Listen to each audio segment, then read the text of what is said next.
This is The Wire for 2300 Zulu, September 10th, 2025. Precedence's priority, information cutoff is 2200. Bottom line up front. Charlie Kirk assassinated at event in Utah. Russian drones enter Polish airspace, several shot down by Polish Air Force. Violent murder suspect remains fugitive in New York. Beginning with international events, in Poland yesterday evening, multiple Russian drones were observed flying out of the war zone in Ukraine into Polish airspace. Polish military authorities issued various airspace closures and scrambled aircraft to intercept these drones. U.S. Air Force aircraft were also observed, responding to the crisis, having scrambled at least one F-35 to attempt to find the drones. As the crisis developed, Poland issued a large-scale shelter-in-place order encompassing much of the eastern regions of the country, home to roughly 9 million people. No one was killed, and none of the drones appeared to have been targeting anything in Poland, as roughly a dozen drones were discovered crashed in farmers' fields in eastern districts of the country. Analysts comment. So far, the number of drones that entered Polish airspace has varied. Most reports seem to settle on a figure of around a dozen drones of varying type, but the true number has not been confirmed. Poland did confirm that several drones were shot down inside their airspace, though the exact number was not provided. On the home front, in Utah, this afternoon, Charlie Kirk was assassinated at a Turning Point USA event at Utah Valley University in Orem.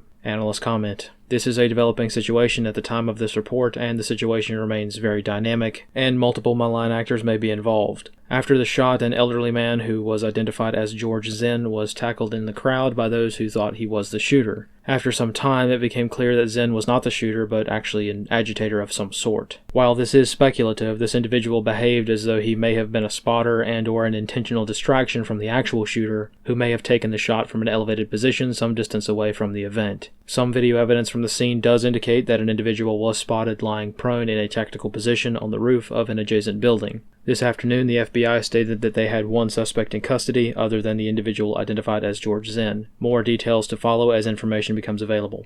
In North Carolina, societal tensions remain extremely high following the release of the full murder tape of Irina Zarutska. President Trump has called for the death penalty to be applied in this case, and the extremely shocking and disturbing nature of the murder is causing larger questions to be asked. Analysts comment.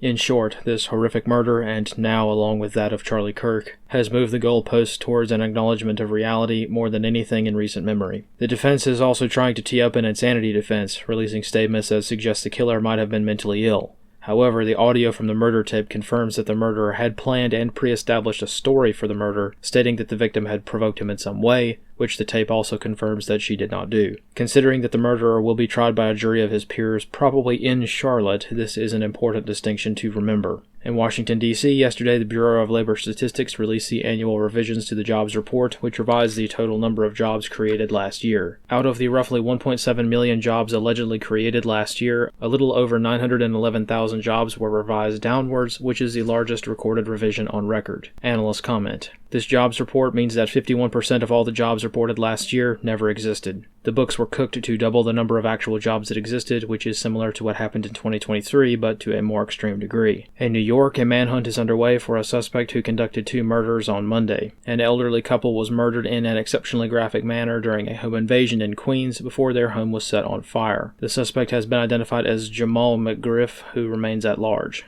McGriff is considered armed and dangerous and has a 3-decade history of violent crime. Analyst comments for this wire. Further details have come to light regarding the Israeli attack on the Hamas negotiating team in Doha yesterday. What was originally reported as one single strike may have been several. Some fairly unreliable sources claim up to 12 separate strikes. Either way, these strikes were coordinated to hit as many diplomats as possible. More broadly, every detail that emerges regarding this case is a twist of the knife for the Qataris. For instance, ADSB Traffic indicated that the British were also involved in the strike, using their tanker aircraft that were stationed in Qatar itself to refuel the Israeli aircraft that conducted the attack. It's a fairly sobering gut punch when one of your nation's guests provides materiel support to the forces that just attacked your nation. Even worse was the simple geographic reality that Israeli aircraft would have had to have transited through Saudi Arabia to conduct the attack, and be refueled along the way. The Saudis have not confirmed their involvement, however they probably would not admit to allowing the Israelis access anyway. Despite the betrayal of nearly all of their allies, Qatari leadership has handled the situation with more decorum than expected,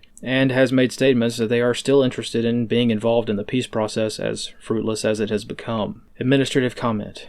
Just as a brief reminder, tomorrow is the anniversary of the 9/11 terror attacks. While there aren't any direct threats that remain actionable, this week has already been host to extreme societal upheaval and very public displays of violence. As such, it would be a good idea to remain more situationally aware than usual, just in case any situation develops. This concludes The Wire for 2300 Zulu, September 10th, 2025.